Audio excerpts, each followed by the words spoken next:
Hi guys, it's Mr. Fed. Welcome back to the channel. I am back in the man cave. I have just returned this weekend from Bloodstock 2024. Bloodstock is a heavy metal music festival that takes place every year up in Derbyshire.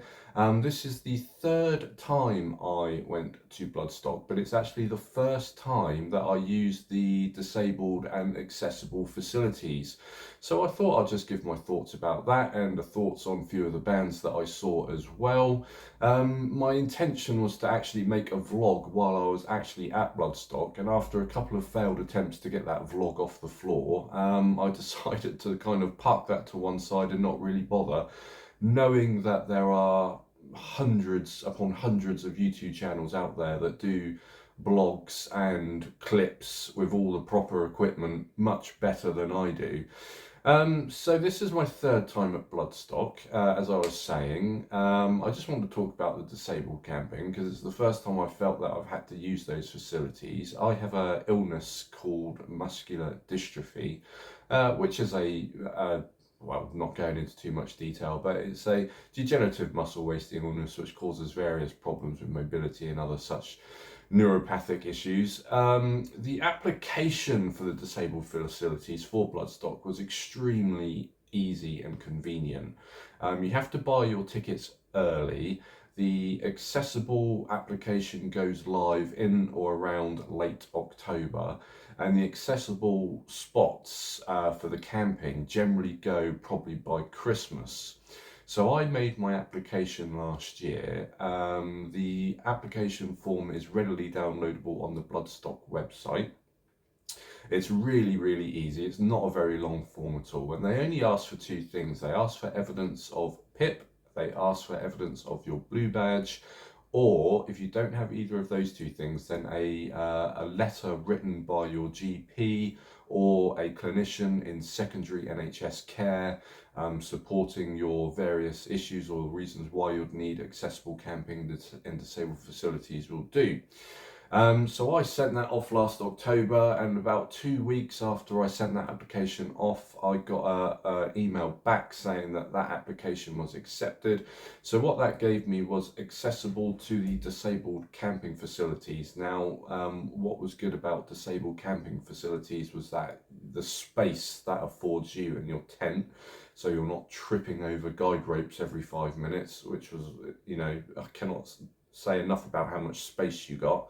It also allowed you to park where you camp, so you didn't have to carry all your equipment or your gear the 900 meters from the mainstay car park to the actual festival site. You just throw it all out of your boot and set up your gear next to your car. So that was really helpful. It also gave me access to the viewing platforms in the main stage and in the smaller tents like the New Blood stage and the Sophie Lancaster stage, and it also gave me access to the accessible toilets in the festival grounds and also the accessible showers at the campsite. I will say I didn't use the viewing platform, every single day. I mean, I used it when I needed it. So, because my friends, obviously, who I was with, they didn't have access to the viewing platform. So I didn't want to sit up there on my Jack Jones. So first thing in the morning, sort of early afternoon, when the festival site wasn't that busy, I was quite happy in my camping chair, sitting with the rest of my friends, watching bands. When it got busy, let's say, like especially the headliners, Opeth, Architects, and Monomath, that is when I used the viewing platform because it afforded me that space to sort of sit down and be able to watch the bands in sort of relative comfort. So that was a big plus. The accessible toilets, obviously the queues for the main toilets, they can sometimes get a little bit large. The accessible toilets, if you have the correct wristband, you can go and use those, so there wasn't too much queuing there. They weren't staffed or anything, but I mean, Bloodstock is such a nice, friendly atmosphere. There was no one taking the piss and sort of using those accessible facilities if they didn't have the correct wristband to do so. So that was really good as well. So overall, my entire experience really using the accessible campsite and the accessible facilities and the viewing platform was an absolute plus. I mean, I think that's really kind of extended my festival life for perhaps another couple of years. Bloodstock has fast become my favourite kind of festival because it's not that big. I think it's only about 20, maybe 30,000 people. It's not a big festival if you compare it to other festivals like Reading, which is up to about 150,000 people. Bloodstock is a relatively small, quite niche festival. To give you an example of how sort of friendly the atmosphere is, I mean, I always feel so safe there. Back in 2016, I lost my phone and I lost my wallet on two separate occasions, and on both occasions, my phone and my wallet were handed into lost property. This year, my friend lost his Fitbit, and that Fitbit was also handed into lost property. So it gives you an idea or the sense of the sort of atmosphere and the culture, and the sort of the friendliness of this festival. So, A, because the accessible facilities I found were absolutely brilliant. B, Bloodstock is a relatively small festival. C, the bands are still absolutely brilliant and the stage setup looks fantastic. I think I'll be doing another Bloodstock fairly soon. There are whispers in the wind of us going to try and do this again next year. So that's the experience of the disabled camping and how you access that. The bands. Who was my favourite band? I'm going to be biased. My favourite band was the Friday night headliners, and that was Opeth, because I am a huge fan of Opeth.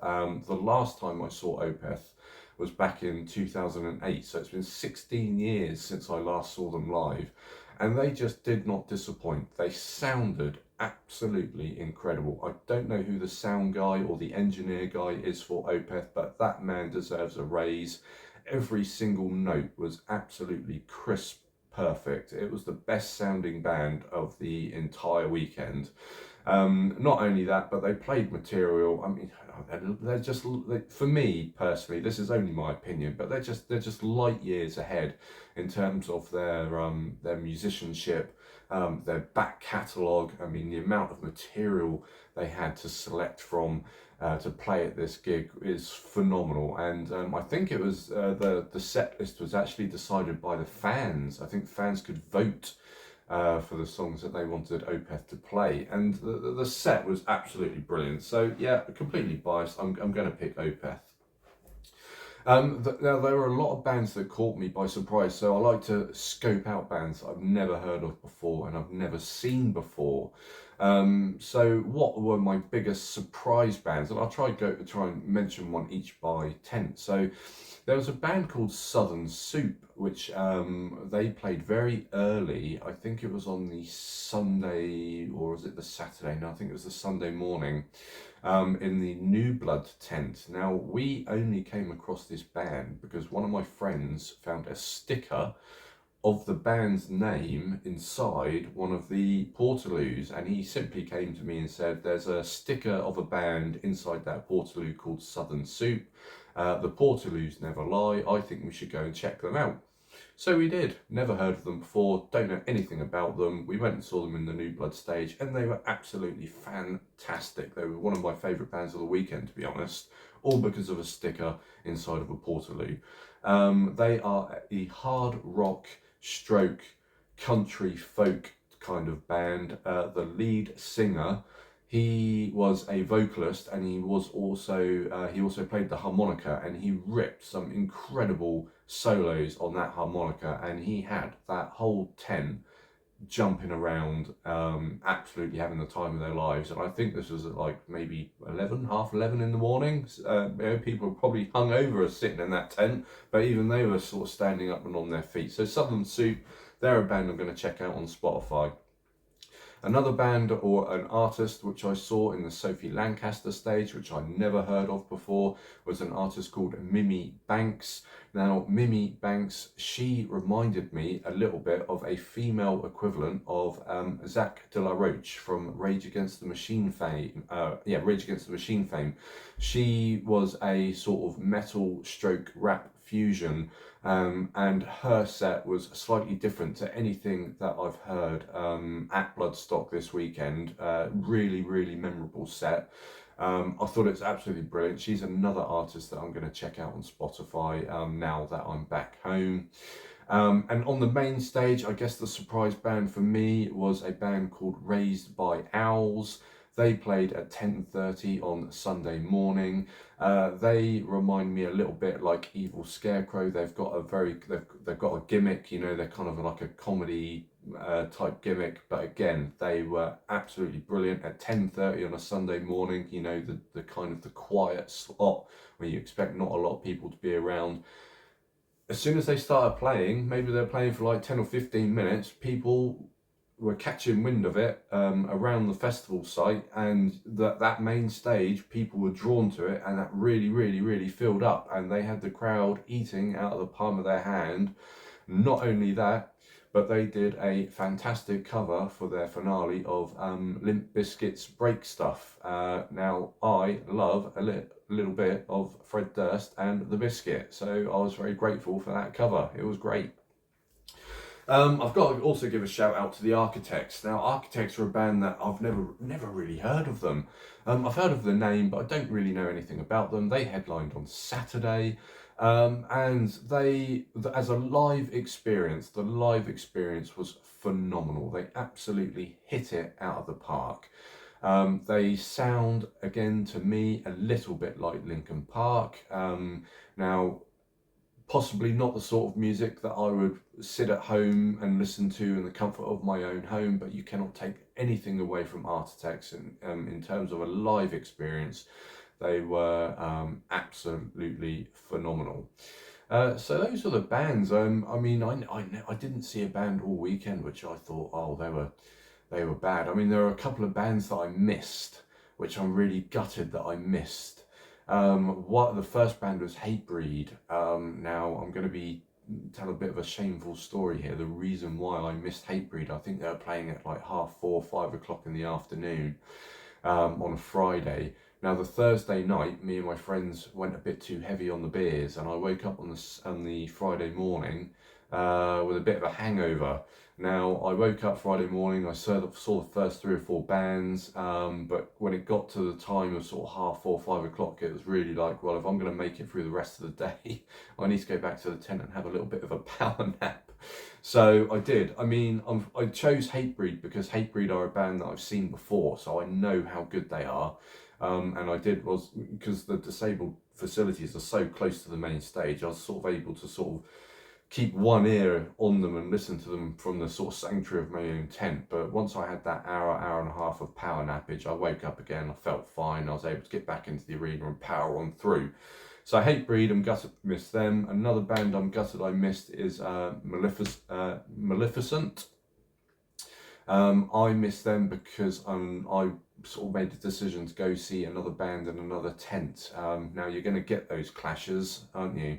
I think the band I went and saw, I can't even remember their name off the top of my head, but I don't think they're as good as Maleficent. Rumours circulated around how good Maleficent were, and I've subsequently checked out on YouTube some footage of their gigs, of that gig, and it looked absolutely incredible. So I'm gutted I missed Maleficent. So next time they're on the bill, I will definitely make an effort to go and check them out. So that was Bloodstock in a nutshell, really. The Thursday, Friday, Saturday and Sunday. I mean, I didn't drink Sunday because obviously I've got to drive home. I was the designated driver, which is absolutely fine. But yeah, we will be going back.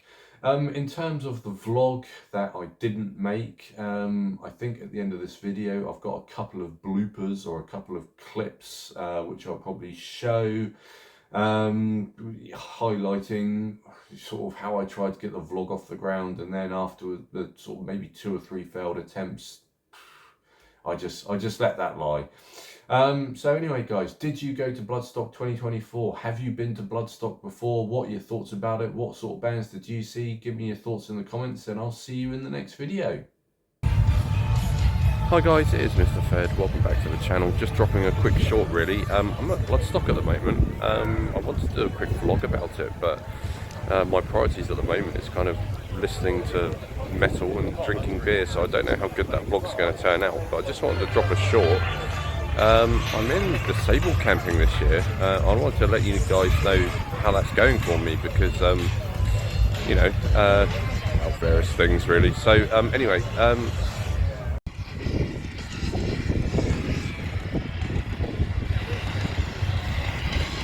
yeah, Bloodstock today.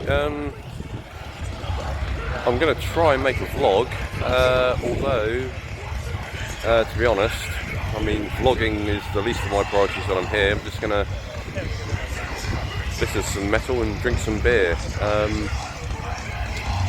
Yeah.